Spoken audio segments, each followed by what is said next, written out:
Hello and welcome to the Coco VidVid Show. My name is Cody and I will be your host today. Today I am with a physical education teacher of 18 years. He's been teaching at Miles Macdonell Collegiate. His name is Tim Au. He's my cousin, full disclosure. Thanks for joining me today, Tim. You're welcome. Happy to be here. Yeah. So tell me a little bit about how long you've been teaching and why it is you decided to pursue teaching in the first place. It was always an interest of mine. It's my 18th year of teaching, as you mentioned. In high school, one of my phys ed teachers pulled me aside and asked me if I ever considered becoming a phys ed teacher. I said, maybe a little bit, but I'm not sure what I want to do. I've had some good phys ed teachers in my life growing up. I think they were very positive influences for me. I really enjoyed being in the gym. So I thought this could have been a career path for me, but I wanted to explore many options. I had many interests. I don't know if I was going to go into pharmacy or business or whatsoever, like something in the medical field even, right? So I went into first year university and I took a whole buffet of courses, right? I took everything kind of like U1 at U of W. Yeah.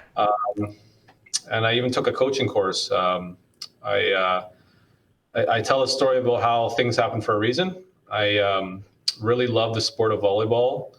And I remember trying to walk onto the U of W team in 1997 there and realizing that I was really a big fish in a small pond and realized I wasn't good enough, right? So the first practice there, a coach pulled me aside and asked me what I thought. And I said, I feel like I'm a little bit out of place, right? So, he gave me some encouraging words, and I decided not to stick around with the team because I saw my future as a person who would be, chasing volleyballs in the gym for 5 years, and that's not something I really wanted to do. So I decided to coach, right? I went back to my high school, and I helped out with the team, and I started helping other phys ed teachers, former phys ed teachers, coach, and really enjoyed working with kids, and I felt that I could still be involved in the sport in a different way. And I really enjoyed seeing the growth in some of the kids I was working with.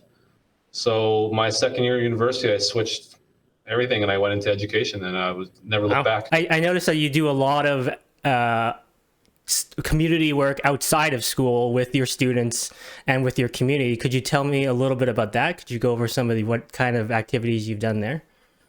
Yeah, I guess volleyball is a big part of my life, that sport. I've been very passionate about it. And so I guess I was in university and I was coaching these teams from some of the schools that I went to, right? I was giving back to the schools that I worked with. And I kind of had this vision with some other teachers about growing the game a bit.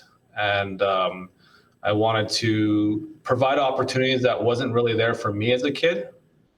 Because I was seeing that there were volleyball club programs kind of popping up in different schools in different areas of the city. But I wanted to provide an opportunity that was very inclusive for kids. So I got together with some people and we started a club, and it's kind of grown exponentially, right? So we started back in 2001, and we're still kind of going strong today. What's the name of that club? Or it's a Winman Volleyball Club. So it's short for Winnipeg, Manitoba Volleyball Club. Nice. I've also noticed that you do a lot of fishing and ice fishing in particular as well, and that you've involved students and members of the community as some of those activities. So could you talk a little bit about that? I've always found that very fascinating. Yeah, for sure. As I shared with you, volleyball is one of my big passions. And so I've been really heavily involved in volleyball for most of my life. As I mentioned before, it would have been my 24th year of coaching. But I found that I work with a very small portion of the community, right? It's elite athletes usually.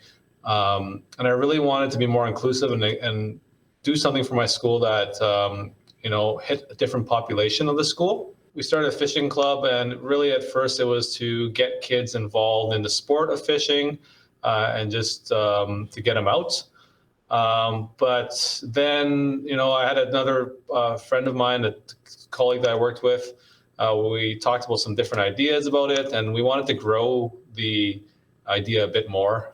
We started teaching about conservation. We taught about how to tie your lures, because some students never had the opportunity to go fishing, right? So we wanted to give them an opportunity, an activity that they can do in their own community, close to home, that was relatively inexpensive.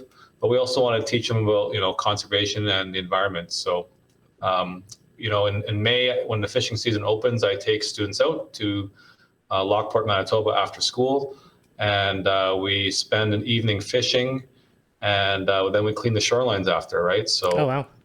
I think one of the biggest lessons is that we may go fishing on a Thursday, clean the shoreline, and we might go back to the same spot the following Monday, the following week, and it's full of litter again, right? So it is a huge lesson that I was able to show the students and the impact. And then we talked about the positive impact we can have by cleaning up and maybe educating others about that, right? So yeah, it's been neat. And we started doing a fish-a-thon fundraiser. We call it the Miles Macdonell Angling for a Cure, the Fishing for a Cure Derby. Very nice. And what we do is, we take pledges from friends and family members, and I have prizes from local sponsors for to give to the kids. The most fish caught, the biggest fish caught, smallest fish caught, most species caught. We just come up with different categories, and it's just a fun way to end the year. And it's just to reward them for all their efforts of cleaning the shorelines and learning about conservation.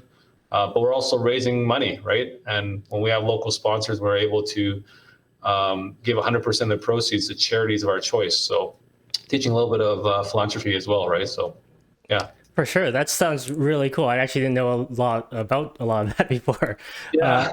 Yeah. And actually, like on that note, I guess, let's talk a little bit about maybe how some of those events and some of those initiatives have been affected by this year in particular, in 2020, with the pandemic, with just everything that's been happening this year. How have you managed to be able to, both as a teacher and a leader in the community, how have you been able to keep some of that going in the classroom? How have you been able to teach your regular curriculum with this new normal that we're all in right now, especially as a phys ed teacher? I don't even understand how that might work. You know what? I'll talk curricular first. Things have changed in the schools. It's a bit more structure. Yeah. I will say that schools, we have some really good protocols in place. But I find that it's very militant, maybe. I'm teaching grade 9s this year, and the grade 9s are super well behaved. They're waiting outside in the door. They line up. I walk them in. I walk them to the sanitization station. We walk straight to our classroom, and they stay there all morning. And our teachers rotate through, so we don't have a lot of movement and cross-contamination with other cohorts, right? So the 21 students that I may work with in this class, they only know 3 teachers, because we're the only teachers that work with them all day. So yeah, there's not a lot of life in the school. Like sometimes the hallways were loud before and a little bit chaotic. There's none of that, right? Our school is a school of 1,200 students. We have a small physical building, but we've always made things work. I remember how intimidating it was the first time I was here and trying to walk through an area called the tunnel, which is basically a tunnel that connects 2 buildings of our school campus. And it is like we're like salmon. There's a fishing analogy for you, but like salmon trying to upstream, right? Like everyone's shoulder to shoulder, and we're trying to get through. So it's crazy. It's completely different. In regards to the curriculum, I've been trying to do as much as possible. I'm following the public health guidelines, the return to play guidelines for each sport, and doing what we can. So we've done a lot of individual sports like tennis and badminton, pickleball, where you can be physically distanced.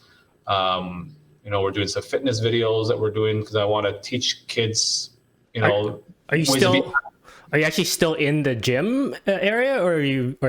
Yeah. Yeah, we're fortunate. Yeah, we're fortunate because I know some schools, they've repurposed their gyms to be classrooms, right? But we still are in the gym, and I think that's great because the kids want to be active. We did volleyball this year as a team activity because we can be physically distanced in volleyball. And the kids enjoyed it. They loved it. They loved the opportunity to play as a team again, right? So they are missing that. So yeah, we are doing activities as best as normal, right? But we're not getting the full effect that we've had in the past. So And what about your charity work that you're talking about? Has any of that, have you been able to maintain any of that this year, or has that just been kind of written off for 2020?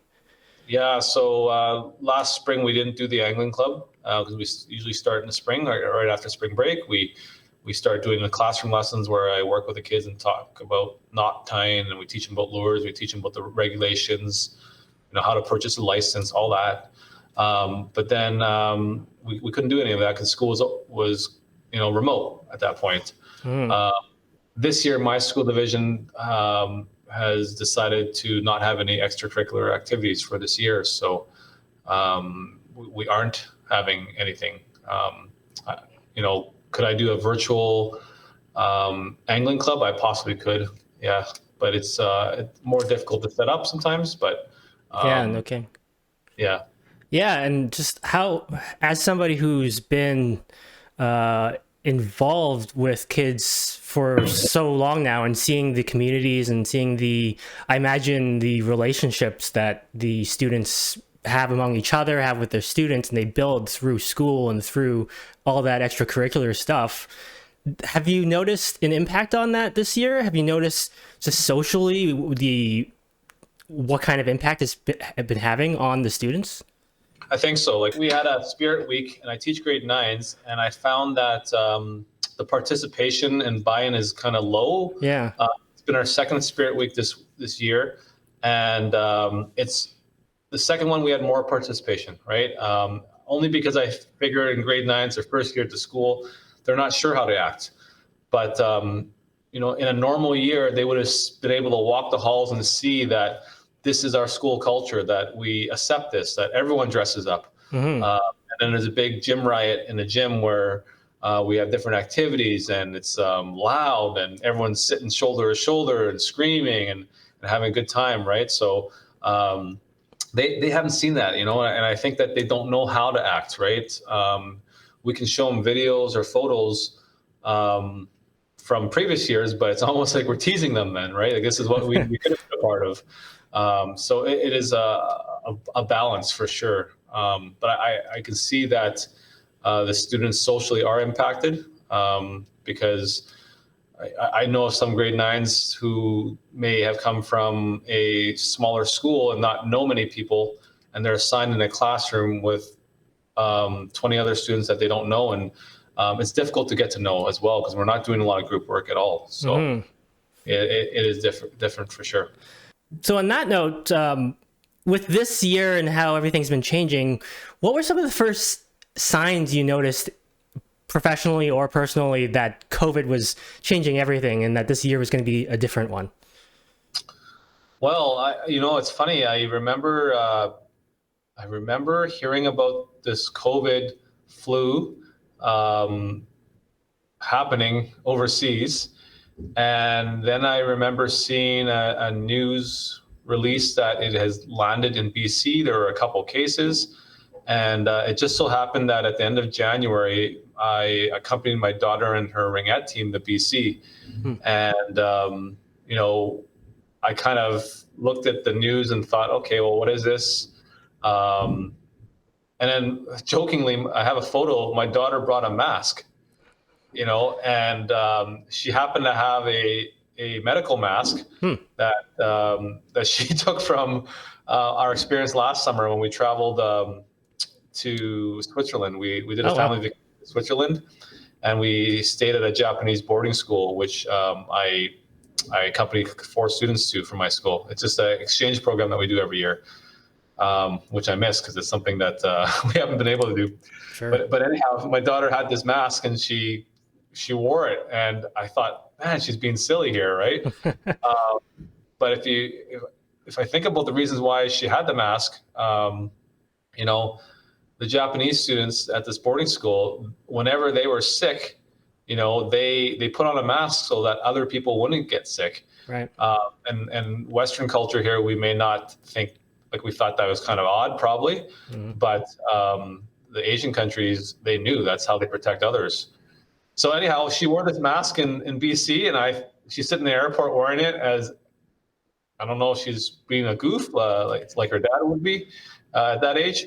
But now if I look at it, it's pretty normal, right? Because even at the BC airport, there are several people wearing masks as well. Right. And that's what I noticed. I was like, this is interesting.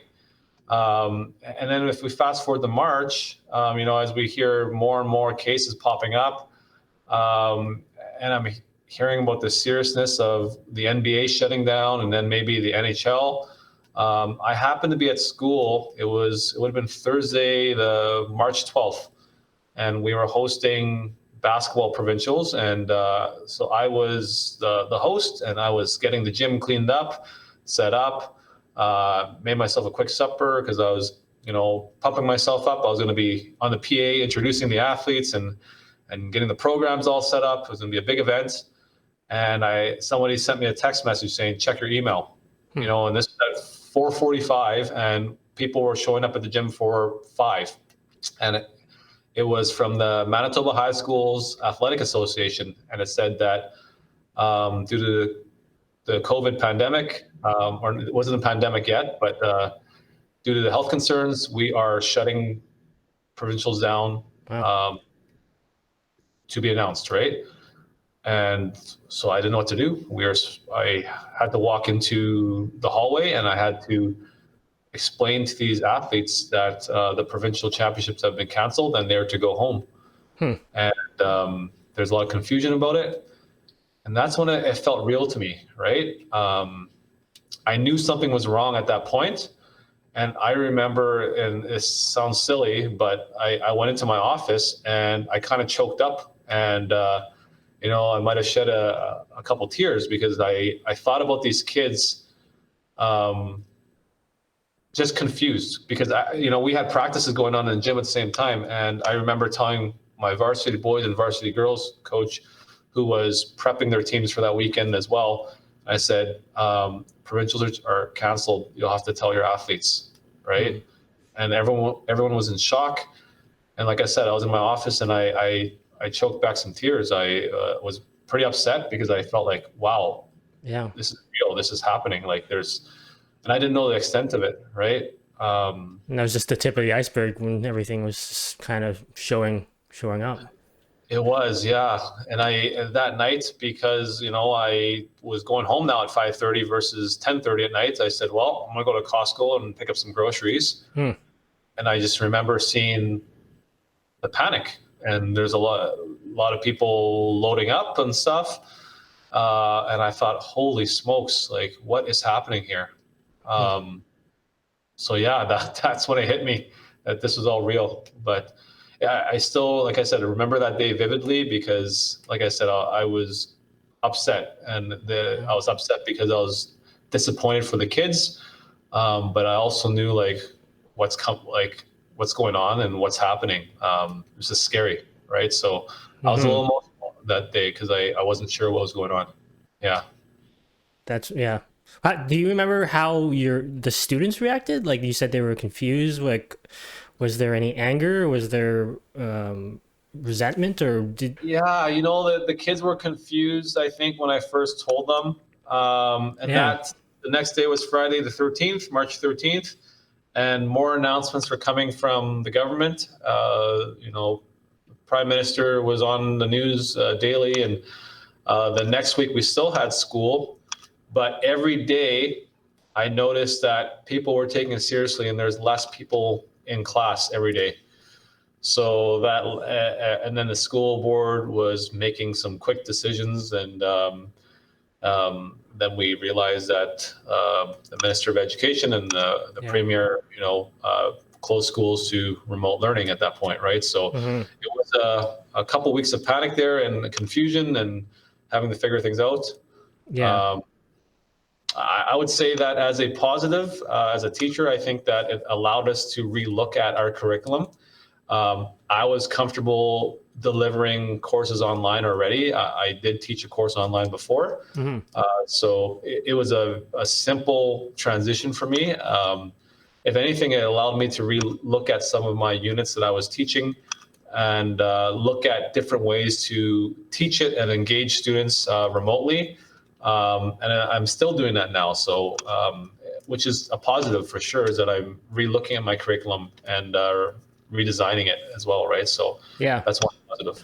Yeah, it's nothing like a pandemic to really break up your routine and try to make you rethink things a little bit and kind of reevaluate the value of yeah, your unit and different programs. Yeah. I remember around that time there was just a lot of confusion from parents and about school boards and decisions and what teachers knew and what teachers didn't know. And I just remember thinking, it's like, everybody's just trying to figure this out right now. And there's no, it may feel like it's super unorganized from the outside. And to some degree, I'm sure it is, but rightfully so. Everybody's just trying to figure it out. And it's nothing we've ever dealt with before. And I always had faith that we had the right people in the right places, that things would work out in the end. And I'm glad you were one of them. Yeah, I guess so, right? And that's the thing, right? There's no playbook, as you said, and no one knows, right? So we're trying to make decisions in the best way possible. And yeah, it is upsetting. I know, like, my daughter, she bawled and cried when she found out that she couldn't go to her ringette Western National Championships, right? So little things like that. Even in October this year, because we began sports again this year. In the community, I know my daughter was playing sports, and on her team snap, I guess in late October, she started getting all these cancellations of all her events coming up, and she shared with me that she started bawling again and crying in school because it was becoming real to her again, right? So I think kids, like I said before, they see that there's some benefits to life that they knew, some positives, I mean, and they can see how it could be taken away. But so, if anything, they may learn and gain a better appreciation of those things. But it is upsetting for sure.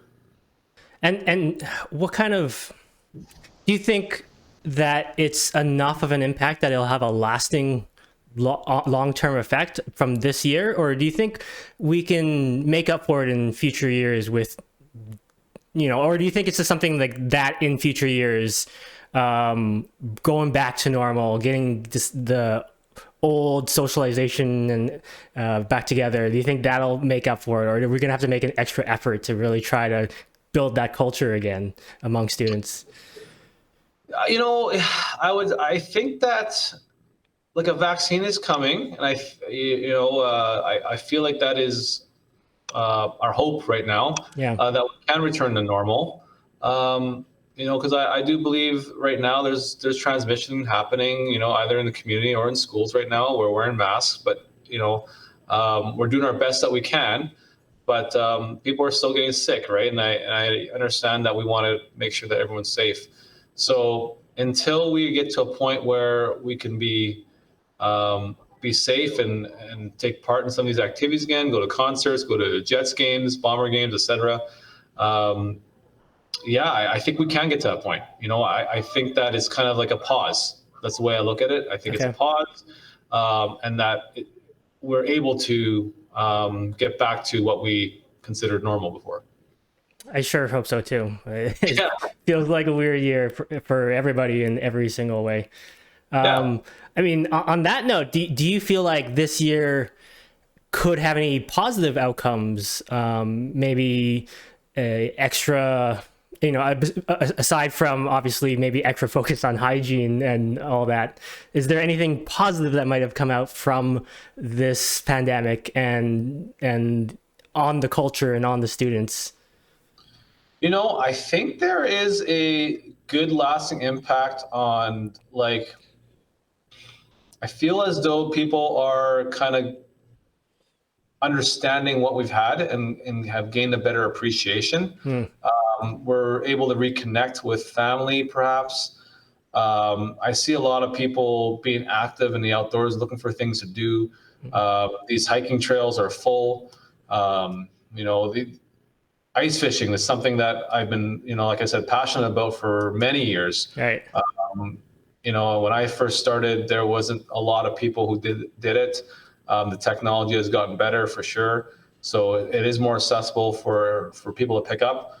But I was in Cabela's last night at the in-store pickup, and it was full of people in line buying equipment For ice fishing? for ice fishing, right? So, one of my fishing spots that I've been going to for years. I showed up at 7 a.m. a couple of weeks ago, and I couldn't even find parking. There was Oh, wow. it was that nice out. Everyone's walking out onto the ice, and there was literally, I'm going to estimate 400 groups out there. It was just packed, And the weekend before, there was 10 of us, right? So, yeah, it is. I think things are exploding. I know Birdsall Park is full of people hiking the trails, and I mean full of people. And before you wouldn't have people, necessarily taking time to do things like that, right? Going on hikes with the family, because we are so busy, right? That everyone's going, taking their kids to their activities, but we don't have that stuff right now, right? So we are reconnecting with family, but we're also appreciating what we've had. So I find my students have been wonderful. My students have been wonderful this year. And I think it's because that when I am able to provide them with an activity, they're very appreciative of it, because they realize, wow, this is a treat for us. They're not taking things for granted. So I think that's a long-lasting effect, I hope, is that we've gained the appreciation of the little things. I like that a lot. And I definitely think in the summer, I noticed a lot more people were being active outdoors and hiking trails and stuff locally in Manitoba. We just a lot more people traveling within the province, camping. I feel like a lot more people were camping than normally go camping. And that seems really cool. That seems like a real positive impact, and everybody getting to know the outdoors and the environments a little bit better. In the winter, it's a little trickier here, but ice fishing seems like a good alternative. I've never been ice fishing before. Maybe you should take me ice fishing. That'd be awesome. For sure. Yeah.